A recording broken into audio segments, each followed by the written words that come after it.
रसानां छन्दसामपि मङ्गलानां च कर्तारौ वन्दे वाणिविनायकौ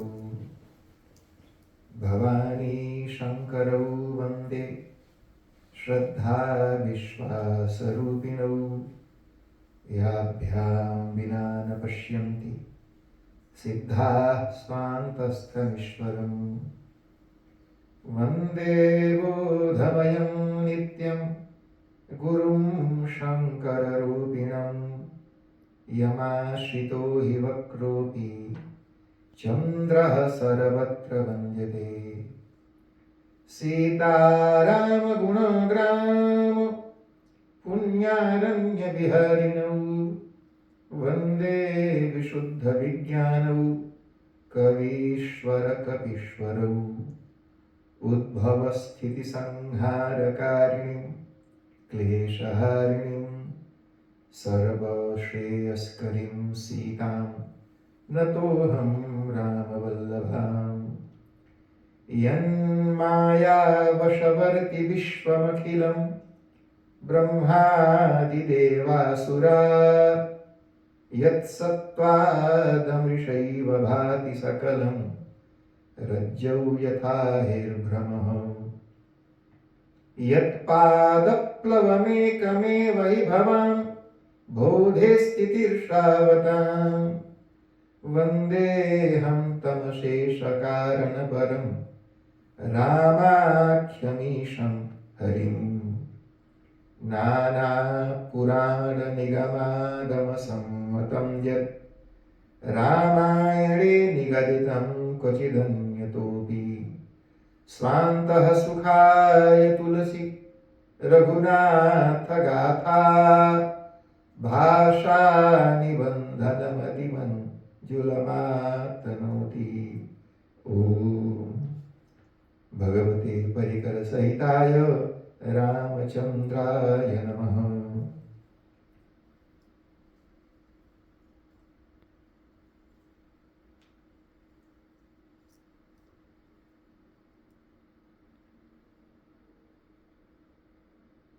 जय बोलो सत्य सनातन धर्म की ओंकारेश्वर महादेव की जय।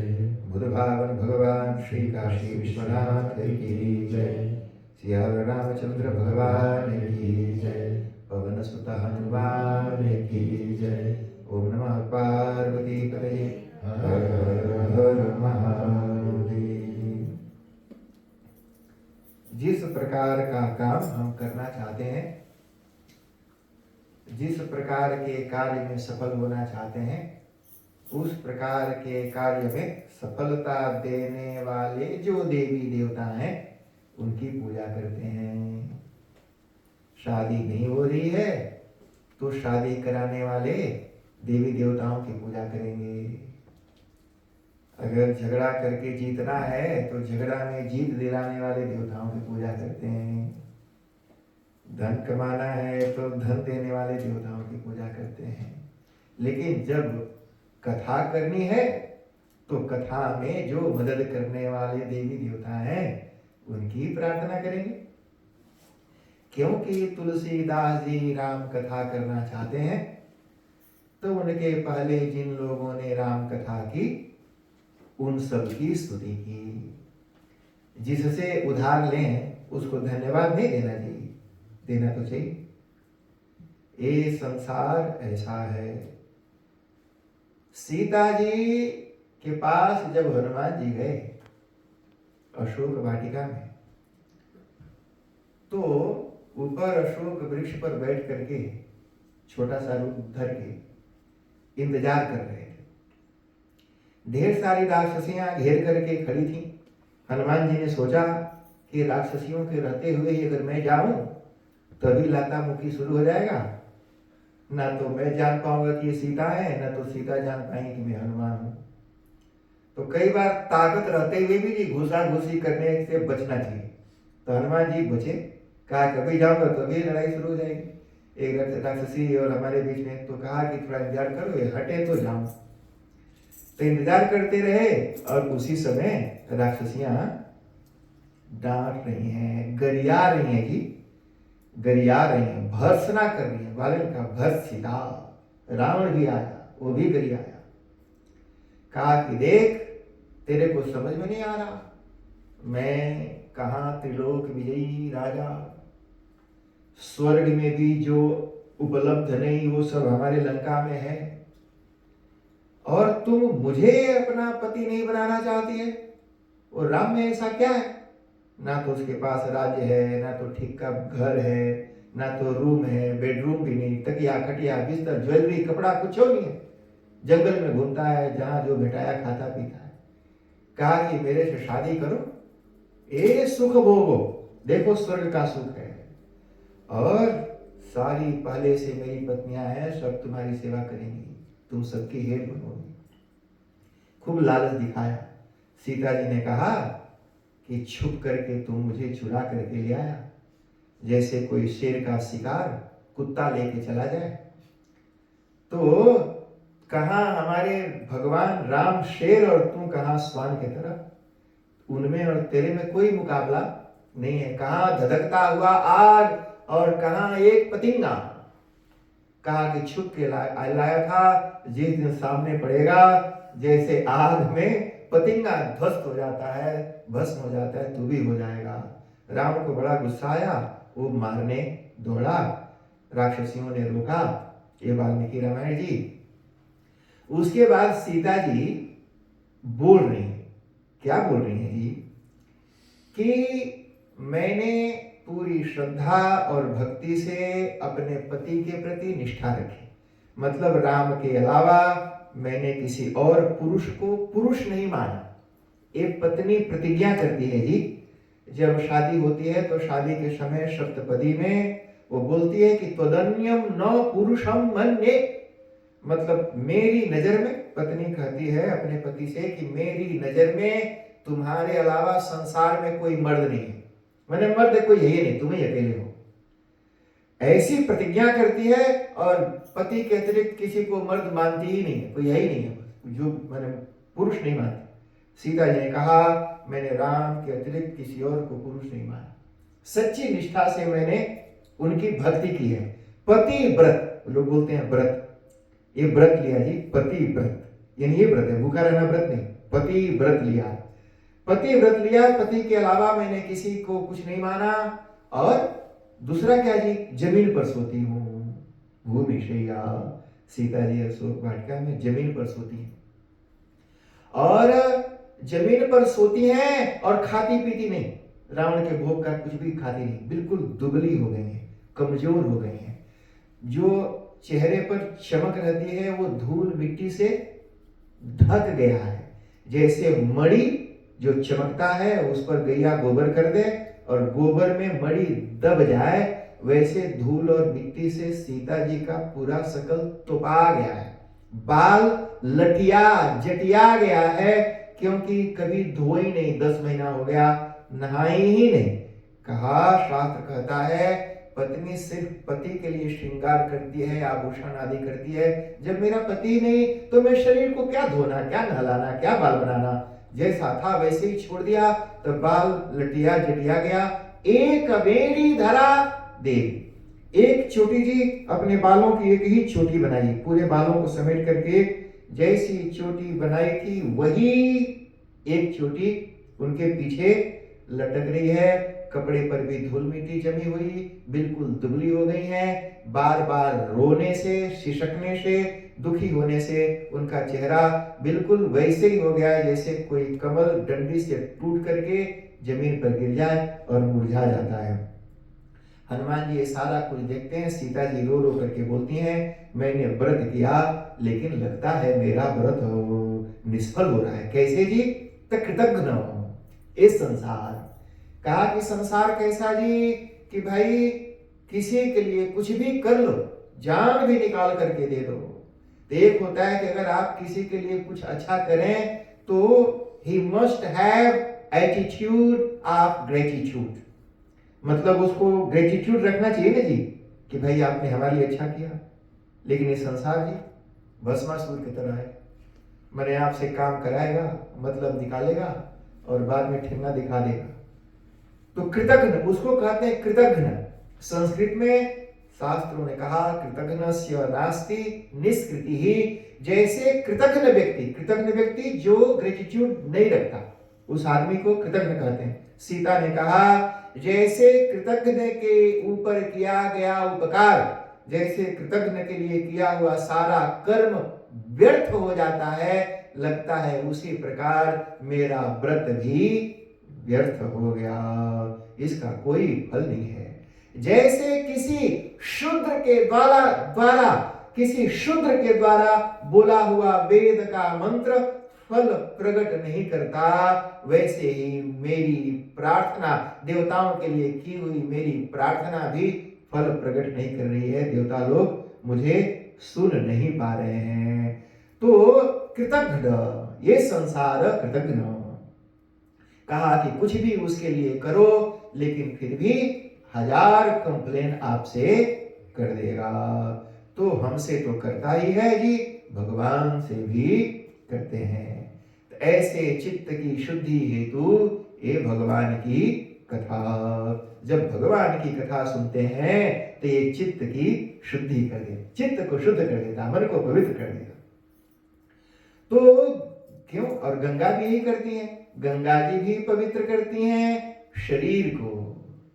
तो हम कई बार आप लोगों ने देखा होगा पूजा पाठ में मंत्र बोलते हैं, अपवित्र पवित्रो वा सर्वावस्थांगतोऽपि वा यः स्मरेत् पुंडरीकाक्षं सौबाह्याभ्यंतरः शुचिः।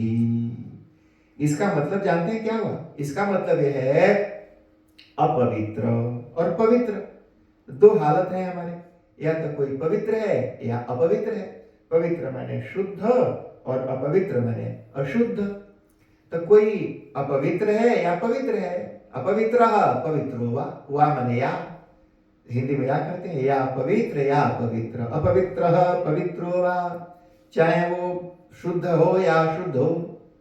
सर्वावस्थांगतोऽपि वा, सर्वा माने सभी, अवस्था माने हालत, सिचुएशन। किसी भी डर्टी सिचुएशन में हो, टॉयलेट में है, बाथरूम में है, स्मशान में है, कब्रिस्तान में है, जहां भी है, किसी भी गंदे से गंदे हालात में भी हो, सर्वा माने एनी सिचुएशन में आदमी हो। सर्वावस्थांगतोऽपि वा, यह माने जो, स्मरेत माने स्मरण कर ले, पुंडरीकाक्षम, पुंडरीकाक्ष भगवान नारायण का नाम है। पुंडरीक कहते हैं कमल को। भगवान की आंखें कमल की तरह, लोटस की तरह बड़ी बड़ी है। बड़ी बड़ी आंखें नहीं, ये भी एक सुंदरता का प्रतीक है। कई बार किसी की बड़ी बड़ी आंखें होती हैं तो बिग आईज, बैंगन करके पूरा। तो किसी का, अब भगवान की आंखें कमल के तरह है, लोटस के तरह बिल्कुल खिला हुआ, इसलिए उनका नाम है कमलपत्राक्ष। लक्ष्मी जी की भी आंखें बड़ी बड़ी है, तो कमलपत्राक्ष, पुंडरीकाक्ष, इसलिए उनका नाम पड़ा पुंडरीकाक्ष। कई लोग आंख को बड़ा करने के लिए कुछ करते हैं आजकल कि शायद उसका बड़ा हो जाए। तो कुछ लोगों की नेचुरली बड़ा है, वो भगवान का बड़ा है, तो कहा इसलिए उनका नाम ही हो गया बड़ी बड़ी आंख वाले। पुंडरीकाक्ष माने कमल की तरह आंख वाले। कमल की तरह आंख वाले का जो स्मरण भी कर ले, सिर्फ स्मरण करो जी।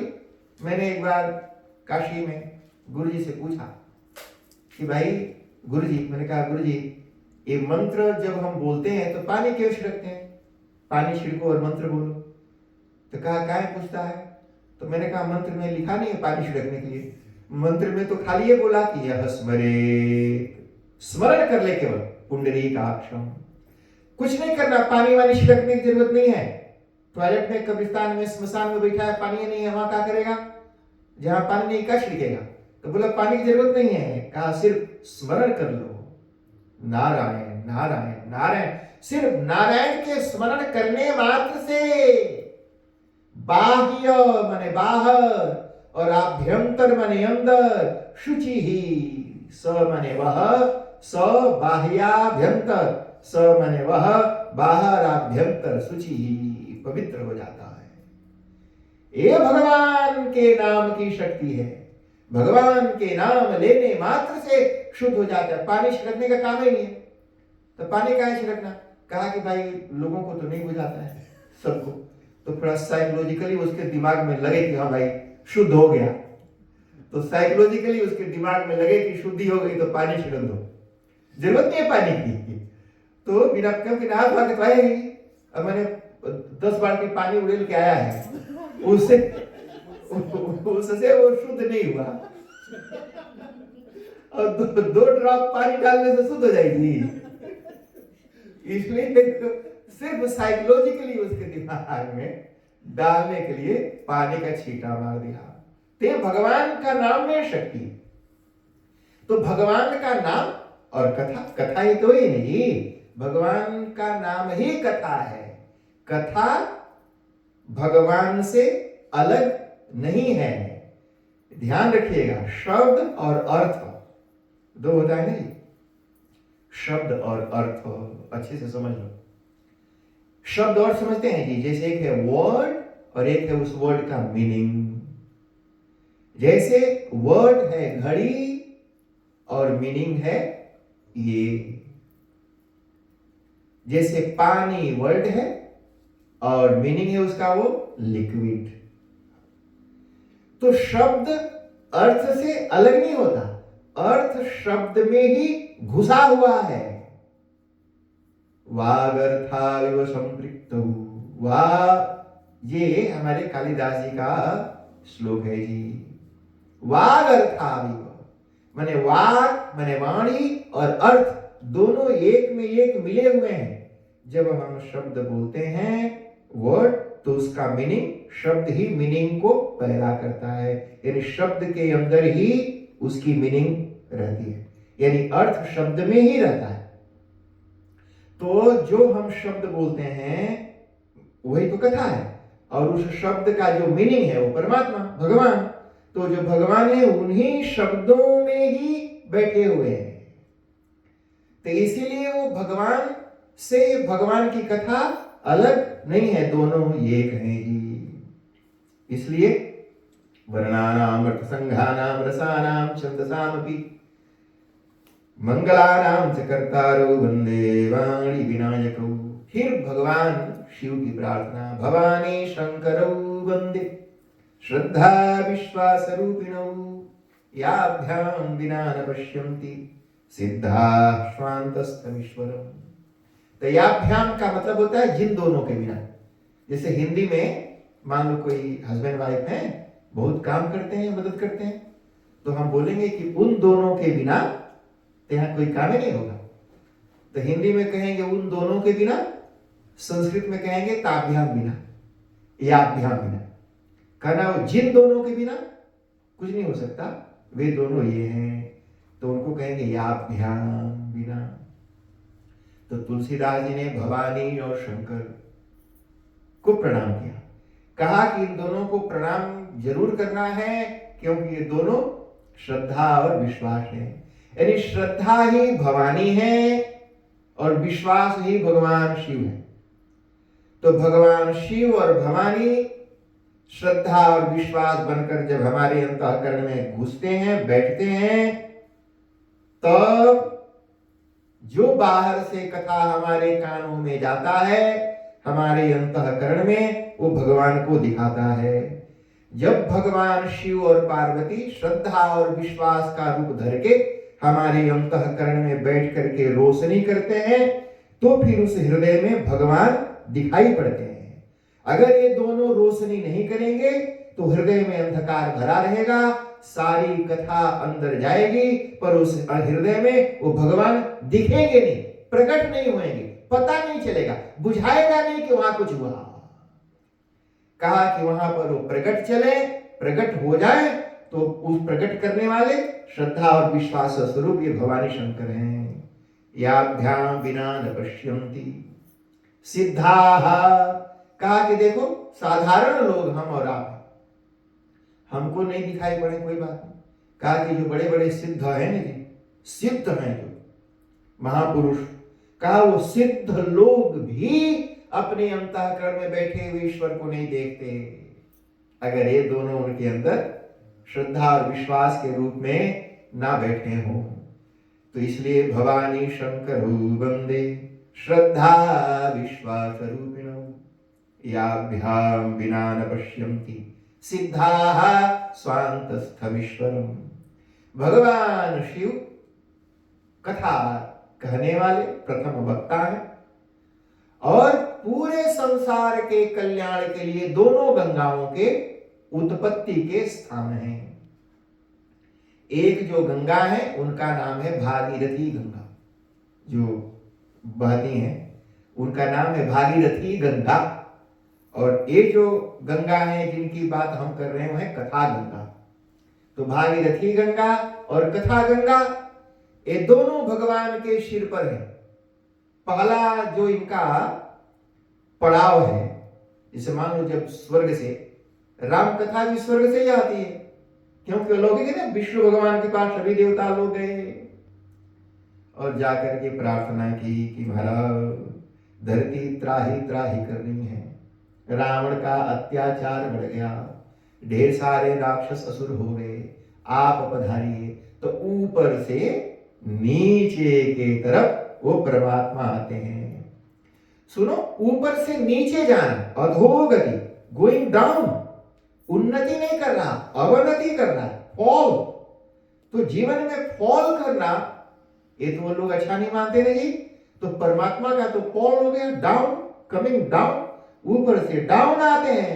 ये परमात्मा है अपने भक्तों और संसार के कल्याण के लिए अगर नीचे गिरना भी पड़े तो परमात्मा मुस्कुरा करके नीचे गिरते। नीचे गिरना, लोग नीचे गिरने को बुरा मानते, अब भगवान नीचे गिरते हैं, ऊपर से नीचे गिरते। कहा कि नीचे गिरेंगे तो कहां गिरे, कोई स्थान तो चाहिए। कहा कि सबसे पहले भगवान शिव का वो पवित्र जटा, वो सिर, कहा भगवान शिव के सिर पर गिरे। तो दोनों गंगा जी, कथा गंगा भी भगवान शिव के सिर पर गिरती है और भागीरथी गंगा भी भगवान शिव के सिर पर गिरती है।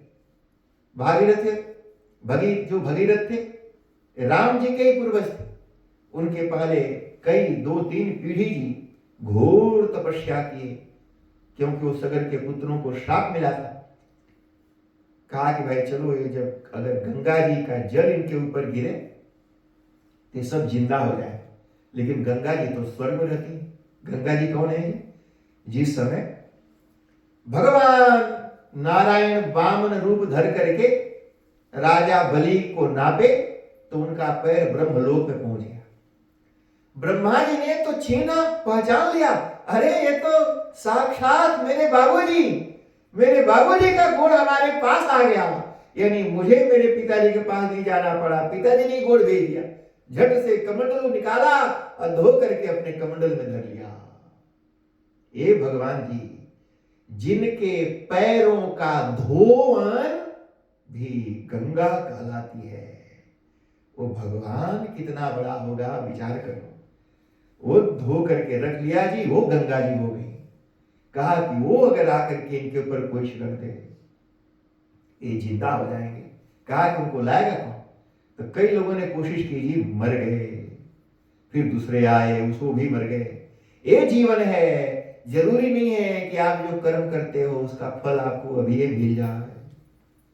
हो गया जी, एक आम का गुठली बो करके कई साल इंतजार करते हैं, तब जाकर के उस पर आम का फल लगता है। और कटहर बोआ न्यूजीलैंड में तो पता नहीं कितना साल लगी, और फिर जाकर के ऊपर उस पर फल लगेगा। लेकिन इंतजार तो करते हैं ना जी, ऐसा तो नहीं कि इधर कटहर बोया उधर फल लटक गया। उसी तरह से एक जन्म भी, पूरा जन्म भी इंतजार करना पड़े तो भी बीज का फल तो मिलेगा। जो कर्म किया है उसका फल मिलेगा, अगर इस जन्म में नहीं सही अगले जन्म में मिलेगा। इसलिए निराश नहीं होना है कि हमने कर्म किया और हमको उसका फल नहीं मिला, हम अच्छा कर रहे हैं और बुरा हो रहा है। ना ना, बुरा आपके अच्छा की वजह से नहीं हो रहा है, अच्छा वाला भी आपको मिल नहीं रहा। जो आपने अच्छा किया है वो बीज अभी बोया है, वो जमा नहीं है, वो फल नहीं पैदा कर रहा। और जो बुरा बुरा आपके जीवन में हो रहा है वो पहले जो बोया था वो फल करके गिर रहा है। तो पहले जो बोया था वो फल करके गिर गया, और जो भी बो रहे हो वो फलेगा, तो इंतजार करो। इसलिए इंतजार करो। पुराना वाला मतलब बैड क्वालिटी के बीज बो दिए थे, और कोई बात नहीं, उसका कड़वा फल है, उसी का मजा लेंगे। और जब अभी अच्छा वाला बोए हैं, जब वो फलेगा तो उसको चटकारे ले लेकर के खाएंगे। तो इस तरह से जी उन्होंने कई पीढ़ी कर्म किया और कोई फल नहीं मिला। गंगा जी नहीं आई, पर भगीरथ ने ब्रह्मा जी को प्रसन्न किया, वो प्रसन्न हो गए। बोले गंगा जी भी प्रसन्न हो गई, बोले जाओ। गंगा जी ने कहा ठीक है मैं आऊंगी, लेकिन वो भी जी घमंडी था एक तरह से, गंगा जी का अभिमान था, वो धीरे से भी आ सकती है। उन्होंने कहा जब मैं स्वर्ग से गिरूंगी तो मेरा जो स्पीड होगा इतना तेज होगा कि धरती को चीर कर मैं पाताल में चली जाऊंगी। धरती पर तो रुकेंगी ही नहीं, लेकिन तुम्हें तो मेरी जरूरत धरती पर है। लेकिन जब मैं धरती पर रुकूंगी ही नहीं, छेद करके अंदर चली जाओगे, तेरा काम तो होगा ही नहीं। इसलिए मेरे आने का कोई फायदा नहीं। ये अभिमान है, घमंड है गंगा का। कैसा घमंड कि भाई इतना तेज है। अरे भाई थोड़ा लैंडिंग, सॉफ्ट लैंडिंग करो। सॉफ्ट लैंडिंग करो, हार्ड लैंडिंग काहे करना है? तो उन्होंने बोला हार्ड लैंडिंग करने के लिए बोला। तो ये घमंड है कि जी उछल कूदल करने वाली अम्मा बिठाई गई हो। तो बोला उछल कूदल कर करके आएंगी, तो जरूरी नहीं है कि सारी अम्मा शांत प्रभाव की, उछल कूद करने वाली अम्मा भी होती है कोई। तो उछल कूद करने वाली अम्मा बोले उछलती एकदम छल छल कल कल करती हुई गिरो। भागीरथ ने कहा अच्छा कोई बात नहीं, मैं इंतजाम करता हूं कुछ इसका। उन्होंने जी और मेहनत की, भगवान शिव को प्रसन्न किया। भगवान शिव तो आशुतोष, आशु माने जल्दी, तुष्यति तुष्ट हो जाना, प्रसन्न हो जाना, जो इमीडिएटली थोड़े में प्रसन्न हो जाता हो, वो भगवान आशुतोष प्रसन्न हो गए। कहा भागीरथ चिंता मत करो, क्या है बताओ। बोला जो गंगा जी आने वाली है, और वो बोल रही है इतना रफ्तार में आएंगी कि वो बिल्कुल पाताल में चली जाएंगी, तो हमारा तो काम ही नहीं होगा। बोला चिंता मत करो, उनको ये एड्रेस दे दो।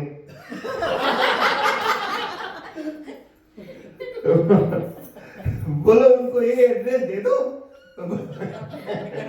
और बोलो कि यहां लैंड करो, और यहां से जहां जाना हो जाओ। तो जी जा करके बताया वहां पर कि ठीक है, हमने अरेंजमेंट आपका किया है, एक आपका वो लैंडिंग रनवे, लैंड करने के लिए रनवे तैयार किया है, तो आप वो रनवे पर लैंड करो और वहां से आपको जहां जाना हो चली जाना। अगर आप वहां रुकी रह गई तो फिर आप मैं जहां कहूंगा वहां चलना। अब वो गंगा जी बिल्कुल अपने अकड़ में, अपने अभिमान में कि अरे जो धरती की जो है, धरती कितनी गहरी है, कितनी उसके अंदर पत्थर, कंकड़, पहाड़, डायमंड के चट्टानें भी मशीनों से भी जो नहीं छेदा जा सकता, उसको भी छेद करके पाताल में समा जाने वाली गंगा की शक्ति। और ये बाबा के जटा, ये बाल और बाल तोड़ जाएगा इनका, और इनकी जटा भी बहा करके मैं ले जाऊंगी। ये अभिमान है जी उनका, वो अभिमान से भरी हुई गंगा, वो जी उतरनी नीचे। भगवान शिव ने भी कहा चलो कोई बात नहीं। ओ जी भगवान शिव शांति से जी आराम से मुस्कुरा करके, कोई उछल कूद करके आए तो शांत हो जाओ। हाँ आप भी उछल कूद करेंगे तो और उछल कूद करेगा। इसलिए कोई उछल कूद करके आए ना जी, तो उसको कंट्रोल करने का सबसे अच्छा तरीका शांत हो जाए। जब आप शांत हो जाएंगे तो उछल कूद कर रहा है वो शांत हो जाएगा। ट्राई करना, मैंने आजमाओ, कोई ऐसा यूनिक आइडिया थोड़ी नहीं, ट्राई इट।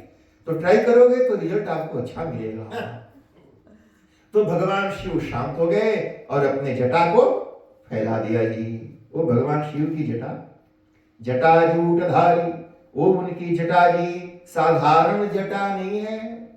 वो भगवान शिव की जटा तो पूरा ब्रह्मांड है। वो अनेक पृथ्वी, धरती, ग्रह, नक्षत्र, तारे उसमें समा जाए जटा में, और पता भी नहीं चलेगा कि वो कहां है। भगवान शिव ने अपनी पूरी जटा को फैला दिया और कहा कि यहाँ पर बहुत दिनों से मेरे शीर में थोड़ा सा गरम गरम हो रहा है, बाल बाल धोया नहीं है, क्योंकि भगवान शिव अब उनको नहाने धोने की क्या जरूरत थी, वहां बैठे हुए भभूत पोंछ लेते हैं, सूखा सूखा झूरा झूरा भभूत। रोज रोज तो लोग यहाँ शिवलिंग को लोग नहलाते, बोले रोज रोज भगवान को हम पानी छोड़ते हैं। मैंने कहा मत नहलाओ, ठंड लग जाएगी। एवरी डे पानी छोड़ते हैं लोग ही घर घर में। महाराज शिव भगवान को बहरे रखा है। हमने पूछा कहाँ है, बोला रोज पानी छोड़ता है। हमने किसने बोला तुमको पानी रोज छोड़ो, भभूत चला। भगवान खुद ही रोज भभूत पोंछते हैं जी, तो इसलिए रोज उनको नहाने की जरूरत नहीं है। भगवान नहीं भी नहाएंगे तो हैप्पी है, पवित्र है। हमारा और आपके, हमारे और भगवान के शरीर में बहुत भारी अंतर है। हमारा शरीर के जैसा भगवान का शरीर नहीं होता।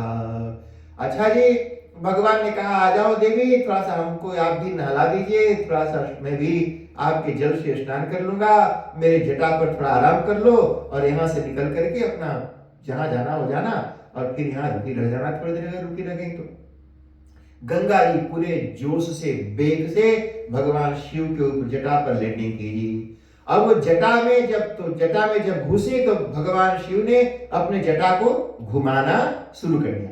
तो ऐसे बालों के बीच में ऐसे बालों से बालों को सटाया जी, बालों से बालों को ऐसे चिपकाया कि 2, 3, 4, 5, 100, 1000 बालों को ऐसे दीवार के तरह बना दिया। और गंगा जी उसी में घुसी, ऊपर भी बाल नीचे भी बाल, और उसी में चक्कर काटने लगी उनके जटा में इधर से उधर, और घूम रही है चारों तरफ, कहीं निकलने का रास्ता ही उनको नहीं मिटाया। खूब उछल कूद मचाई और फिर चुप्पे मार के बैठ गई वहीं। खूब उछल कूद में थक गई नहीं जी। कई बार के कोई बहुत उछल कूद कर रहा, कब तक उछल कूद करेगा, थोड़ी देर में थक जाएगा, वो थक के चुप हो जाएगा। कोई गुस्साया भी हो, आप शांत हो जाइए। कब तक गुस्सा कर सकता है कंटिन्यूसली? 1 घंटा, आधा घंटा, 2 घंटा, 24 घंटा नहीं जी, फट जाएगा वो। इसलिए वो फटेगा नहीं। वो अपना खोपड़ी काहे फाड़ेगा कोई जी जानबूझ के? वो तो दूसरे का खोपड़ी फोड़ने के लिए गुस्सा करता है, अपना नहीं फाड़ेगा। इसलिए गुस्सा में कोई हमेशा नहीं रह सकता, वो थोड़ी देर में ही गुस्सा में भी आदमी थक जाता है। इसलिए खूब देर चक्कर काट के गंगा जी शांत हो गई। अच्छा जी, ऊपर से आती हुई दिखाई जटा में आती हुई गंगा दिखाई, और जटा में जाने के बाद कहां गई पता ही नहीं चला। भगीरथ टुकुर टुकुर ताके, अब निकलेगी अब निकलेगी, गंगा जी तो कहीं दिखाई भी नहीं करे, गंगा जी दिखाई भी नहीं करे। फिर थोड़ी देर के बाद भगवान शिव आंख ही खोले, आंख बंद करके बैठे थे। भगीरथ हाथ जोड़ के बोले महाराज, बोले गंगा आई क्या? भगवान शिव ने भगीरथ से पूछा, वो गंगा आई क्या? बोले बोले तो बहुत देर हो गई। कहा कहां आई? बोले आपके बाल में। कहा सच्चे आ गई? ये देखो जी गंगा इतना उछल कुदल करके आई है, भगवान को पता भी नहीं चला कि आ गई है। ये जी घूम रही है जटा में। भगीरथ से पूछा कहा? बोले महाराज आपके जटा में, हाथ लगा के देखो। तो देखा हाँ कोई है। भगवान शिव ने बोला कहो देवी कैसी हो, आपकी यात्रा अच्छी रही, कहां जाने वाली हो? बोले महाराज अब यहां से कहीं जाने दोगे तब ना, नहीं तो इसी में फंसी रह जाऊंगी। बोले कि देख, अगर मेरी आज्ञा मानो तो मैं इसमें निकलने का रास्ता दूंगा, और नहीं तो फिर घूमती रहो यहीं पर। तो वही जटा में घूमती रहो। बोले नहीं महाराज यहाँ कब तक घूमती रहेंगी, आप बोलो जहां कहोगे वहां जाऊंगी, आपकी आज्ञा का पालन करो। बोले कि भगीरथ जहां ले जाना चाहता है वहां जाओ। ये भगवान शिव की आज्ञा माना, और मान करके भगीरथ जी अपने रथ पर बैठे। बोले मेरे पीछे पीछे चलो। तो भगीरथ जी आगे आगे चले, उनके रथ के चक्के के घर्षण से रास्ता बनता गया, और गंगा जी उनके पीछे पीछे चलने लगी। इसलिए गंगा लोग हमारे यहाँ जब संस्कृत पढ़ाते हैं तो गुरुजी लोग बचपन में हमको पढ़ाते थे, भगीरथ रथ खाता छिन्न चल जल प्रवाहो नाम गंगा। ये गंगा का नाम क्या है? गंगा कौन है? तो भगीरथ रथ खाता छिन्न चल जल प्रवाह। संस्कृत में बोलते थे कि भगीरथ के रथ के द्वारा जो गड्ढा बना, उस गड्ढा में छल छल कल कर करके जो बहते हुए पीछे पीछे गई, वही गंगा है। तो उस तरह से भगवान शिव के जटा से निकल करके वह गंगा जी वो हिमालय से निकलती हैं। तो जो पहला जो स्थान उनका हुआ वो भगवान शिव का जटा, और वहां से जब नीचे उतरी तो फिर वो हरिद्वार में आ गई। तो हरिद्वार में, उसके पहले ऋषिकेश से होते हुए हरिद्वार में जब आती हैं तो हरिद्वार में वो लोगों को दिखाई पड़ती है। उसके पहले तो पहाड़ में कहीं बर्फ बन गई, निकली तो इतना ठंडा है, जम गई, तो बोले यहीं जम गई तो आगे कैसे जाएंगे, तो थोड़ा सा हीट करके पिघल करके नीचे आए।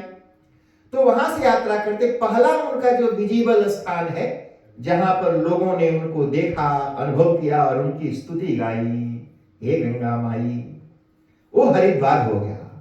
उसी तरह से वो भगवान भी ऊपर से आते हैं तो सबसे पहले अपना विश्राम स्थल, पहला पड़ाव भगवान शिव का मानस, रचि महेश निज मानस राखा।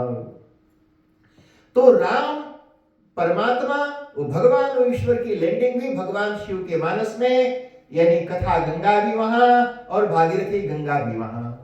और दूसरा पड़ाव उनका हरिद्वार और भगवान राम का पहला पड़ाव भगवान शिव का मानस और दूसरा पड़ाव अयोध्या। अयोध्या में वो विजिबल होते हैं, प्रकट होते हैं, वहां दिखाई पड़ते हैं। जैसे गंगा जी जटा में दिखाई नहीं पड़ती, वहां से उतर करके जब नीचे आती हैं हरिद्वार में, फिर लोगों ने उनको छुआ, देखा, पहचाना, जाना। वैसे ही वो भगवान शिव के मानस से निकलकर जब अयोध्या में प्रकट होते हैं, फिर लोगों को पता चलता है कि हाँ ये आ गए। और जब दिखाई पड़ेगा तब ना स्तुति गाएंगे जी, जब दिखवे नहीं करेगा तो किसकी स्तुति गाएं। तो जब वहां दिखाई पड़े तो फिर माता वहां कौशल्या माता जी ने उनकी स्तुति गाई, बोला करे ये तो भगवान आ गया। आप सब गाते भी हैं जी, क्या कहा दुई कर जोरी अस्तुति तोरी के विधि करऊं अनंता। हाथ जोड़ करके उनकी स्तुति गाती हैं, क्यों? भगवान प्रकट हो गए, यानी वहां से निकल करके बाहर आ गए। यही अयोध्या है। अयोध्या वो दशरथ जी के राजमहल को ही मत समझो, अयोध्या हमारा हृदय है, मेरा ये हृदय है। उसमें जब भगवान प्रकट होंगे, अयोध्या, तुलसीदास जी से किसी ने पूछा, कहा कि महाराज रामनवमी के दिन जब मंडप वगैरह बनाते हैं तो भी अपना घर में भी मंडप बनाते थे। तो किसी ने कहा महाराज आप अयोध्या की तरह अपने कुटिया को ही काहे हमेशा सजा के रखते हो। तुलसीदास जी ने कहा देख, मैं मेरे घर को, कुटिया को अयोध्या की तरह सजा के इसलिए रखता हूं ताकि भगवान यहां अवतरित हो जाए। अवतरित होने का मतलब जी, अवतार लेने का मतलब प्रकट हो जाए, दिखाई पड़ने लगे। पूछा ऐसा क्यों? तुलसीदास जी ने कहा कि अयोध्या में भगवान राम प्रकट हुए, हमने तो नहीं देखा। अरे हो सकता है दशरथ जी ने देखा हो, दशरथ जी को मजा आया हो, खुशी हुई हो, लेकिन मुझे तो खुशी तब होगी जब वो मेरी कुटिया में प्रकट होंगे। कहते हैं जब मुझे खुशी तो तब होगी जब मेरे हृदय में वो भगवान राम प्रकट हो जाएंगे। इसलिए दशरथ के घर में आए तो दशरथ जी खुशी मनाए, मैं तो खुशी तब मनाऊंगा जब वो मेरे घर में, मेरे हृदय में आएंगे। इसलिए कौशल्या माता ने उनकी स्तुति गाई, हाथ जोड़ करके उनकी प्रार्थना की। तो दूसरा पड़ाव अयोध्या, तीसरा पड़ाव गंगा का, हरिद्वार से निकल के आगे बहती हुई बनारस होते हुए वो त्रिवेणी संगम में जाती है, प्रयागराज। प्रयागराज हो गया जी, एक तीसरा पड़ाव है। अब देखो राम जी भी अयोध्या से होकर के चित्रकूट की यात्रा करते हैं। गंगा जी की यात्रा है, ये आप जानते हैं। गंगा जी हिमालय से निकलती हैं, माने नॉर्थ से निकलती हैं, साउथ की तरफ जाती हैं। ये उनका रूट है गंगा का। नॉर्थ में हिमालय है और साउथ में समुद्र है। तो भगवान शिव के जटा से निकलती हैं, पूरे नॉर्थ से साउथ की तरफ यात्रा करती हैं और जाकर के समुद्र में समा जाती हैं। जहां गंगा सागर में मिलती हैं उस जगह का नाम पड़ता है गंगा सागर। गंगा सागर में समा गई तो गंगा सागर हो गई और नाम हो गया गंगा सागर। वहां पर गंगा सागर में आज भी बहुत भारी मेला लगता है, तीर्थ लगता है वहां पर। तो भगवान की कथा भी इसी तरह से जी, जो गंगा जी की यात्रा का रूट है वही भगवान की राम कथा का भी रूट है। एक ही रूट पर दोनों यात्रा करते हैं, सेम रूट, सेम उद्गम स्थली, एक ही जगह से निकलते हैं और एक ही डायरेक्शन में जाते हैं और एक ही काम करते हैं। दोनों का काम पवित्र करना। एक भगवान की जो कथा है बड़े बड़े दुष्ट नीच पापी को भी पवित्र कर देती है। सठ सुधरहि सतसंगति पाई, पारस परस कुघात सुहाई। दुष्ट लोग भी, ये देखो वाल्मीकि जी कोई बहुत सज्जन तो नहीं। मैंने अभी थोड़ी देर पहले शर्मा जी को बताया कि all criminals have bright spiritual future. संसार में जितने भी दुष्ट लोग हैं उन सबके पास एक ब्राइट स्पिरिचुअल फ्यूचर है, और जितने भी साधु और महात्मा हैं they have bad history, bad past. तो all sadhus, mahatmas, glorified people may have bad history and bad past, and all current criminals may have bright spiritual future. इसलिए आप ये मत देखो कि उसका इतिहास क्या है, उसकी हिस्ट्री क्या है, उसका पास्ट क्या है, क्योंकि वाल्मीकि का भी पास्ट अच्छा नहीं है, तुलसीदास जी का भी पास्ट अच्छा नहीं है, नारद जी का भी पास्ट अच्छा नहीं है। जितने भी महापुरुष लोग हुए उन सबका पास्ट अच्छा नहीं है, सबका पास्ट बड़ा गंदा खराब था, लेकिन बाद में महापुरुष हो गए। इसलिए और बड़े बड़े महापुरुष जो हैं उनका पास्ट खराब था, और आज जो है जिसको आप बदमाश मानते हो, who knows, they might have a bright spiritual future। हमारे और आपसे कहीं अच्छा धार्मिक हो सकता है। मैं ऐसे बहुत लोगों को जानता हूं जिन्होंने पूरी जवानी कुकर्म में बिता दिया, लेकिन जब अधेड़ उम्र में पहुंचे तो उसको लगा कि ये सारा संसार तो सच में कुछ नहीं है। उसको कहीं प्यार नहीं मिला, सम्मान नहीं मिला, सुख नहीं मिला, शांति नहीं मिली, तो फिर वो भगवान के शरण में चला गया। एक सज्जन जी शादी किए, उनका लड़का हुआ तो नाम रखा सुख, सुख प्रसाद। लड़की हुई तो नाम रखा शांति प्रसाद। तो सुख शांति घर में हो गया, घर में सुख और शांति, और बड़े बड़े हो गए सुख और शांति दोनों, 20-20 साल। एक दिन उनका एक दोस्त घर में आया मिलने के लिए, तो अम्मा जी बाहर झाड़ू लगा रही थी, पसीना पोंछ रही थी, तो पूछा कि अम्मा घर में सुख शांति है? तो बुढ़िया ऐसे दुपट्टा से मुंह पोंछी, बोली 30 ईयर हो गया शादी के, घर में कौन सुख शांति आज तक नहीं हुआ। ये आदमी होए दे तब ना, ये आदमी होए दे तब ना, एक कौन सुख नहीं, घर में कोई शांति आज तक नहीं मिली हमको। ऐसे बुढ़िया बोली रही थी, तब तक वो दोनों पीछे से आए, बोले हाय सुख, तो सुख बोला वो इसके बारे में पूछ रहा था, हमें लगा कि तुम सच्चे सुख शांति के बारे में पूछ रहा है।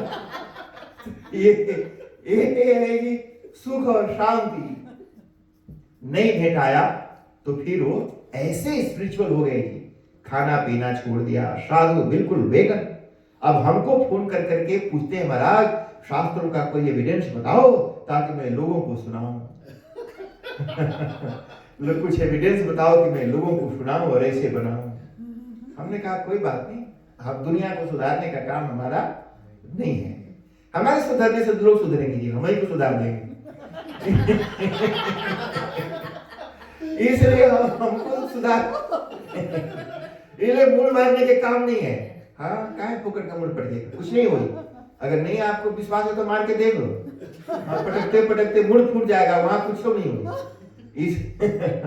इसलिए कुछ नहीं करिए, आराम से बस देखो नहीं, हर सारी चीजें नहीं, टुकुर टुकुर ताकना ही अच्छा नहीं है। हाँ कहीं कहीं आंख मूंद लेना भी चाहिए। हाँ सच्ची बात बता रहा हूँ आपको। हाँ कहीं कहीं अगर चश्मा लगा निकाल के चश्मा जेब में रख लो।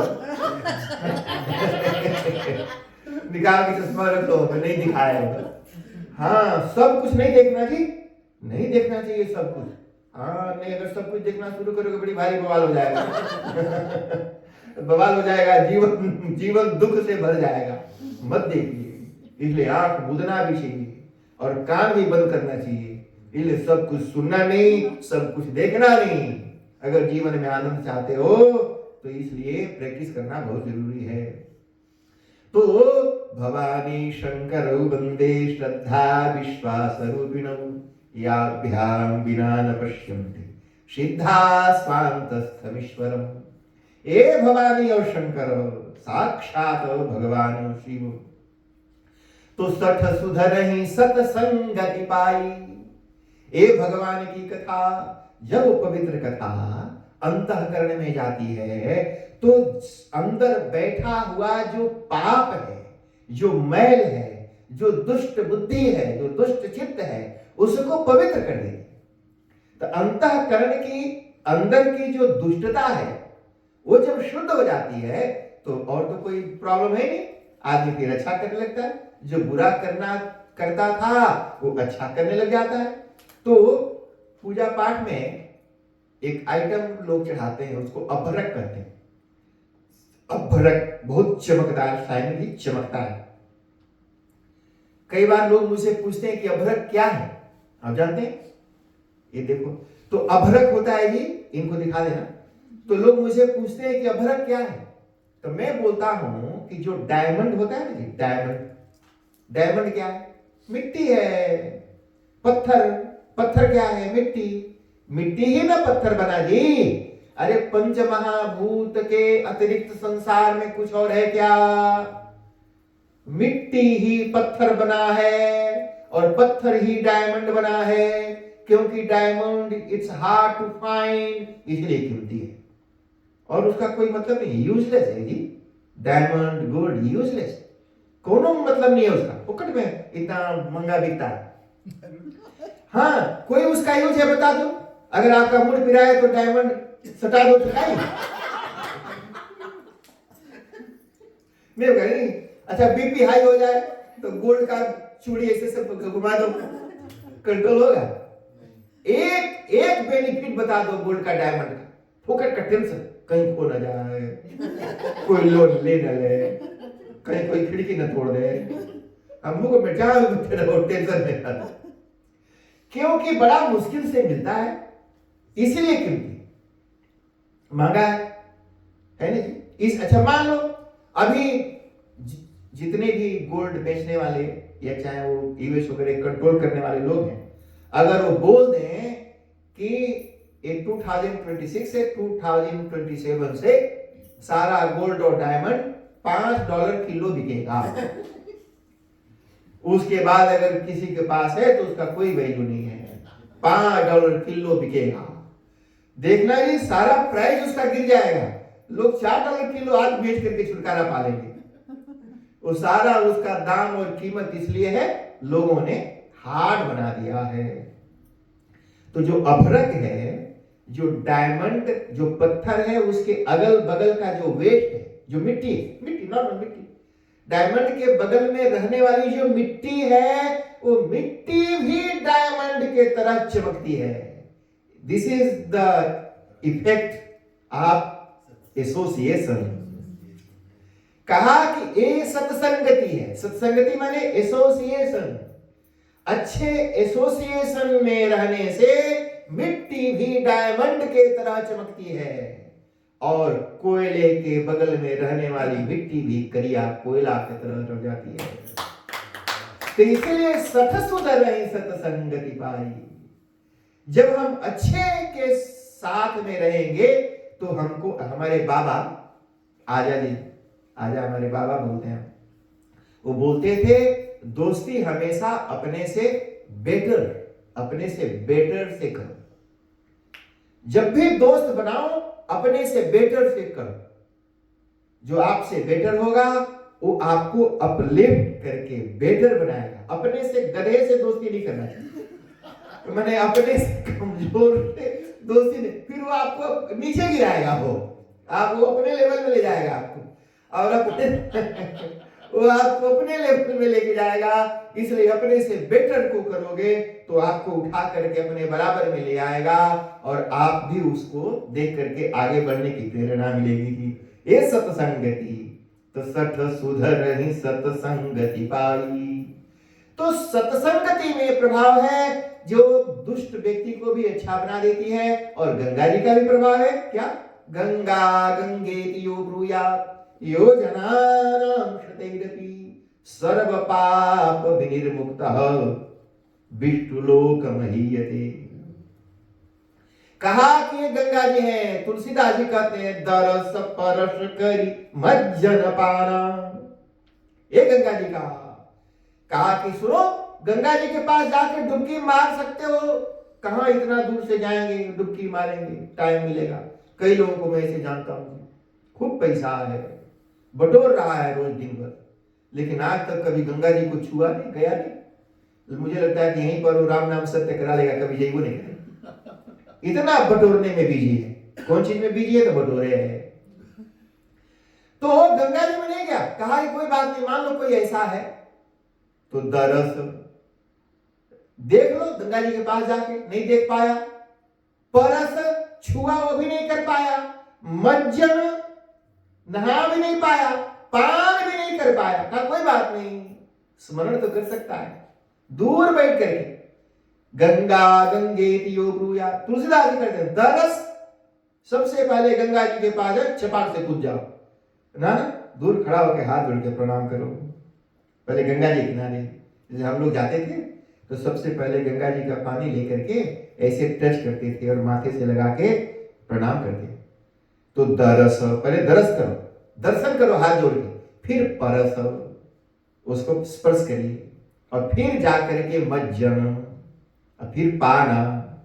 अगर ये सब नहीं करेंगे, कर सकते हो मान लो, करोगे तब नहीं जब गंगा जी के पास जाएंगे। लेकिन नहीं जा पाए तो क्या करना? तो बोलते हैं शास्त्रकार जी गंगा गंगेति यो ब्रूयात् योजनानां शतैरपि। 100 योजन दूर बैठा हुआ व्यक्ति भी सिर्फ गंगा गंगा गंगा सच्चे मन श्रद्धा विश्वास रूपिणौ, श्रद्धा और विश्वास को अंतःकरण में धारण करके, अरे जब वो विश्वास हमारे अंतःकरण में आएंगे तो उन्हीं के मूल पर तो गंगा अंधेरी आ जाएगी। उन्हीं के मूल पर तो अकेले थोड़ी आएंगे जी, गंगा जी को संगे लेके आएंगे। हाँ, वो चटाई में रहती है फुल टाइम, तो अंदर ही वो भी समा जाएंगे। तो गंगा गंगेति यो ब्रूयात् योजनानां शतैरपि। 100 योजन दूर बैठा भी सिर्फ गंगा गंगा बोल भी दे, वह व्यक्ति भी सर्व पाप विनिर्मुक्त हो, सभी पापों से मुक्त होकर के विष्णुलोक महीयते। जिस भगवान विष्णु के चरण से वो गंगा निकली है, वो व्यक्ति पापी से भी पापी हो, उस विष्णु के चरण में नहीं, सीधे उनके धाम में चला जाता है। ये गंगा, गंगा का प्रभाव बताया जी।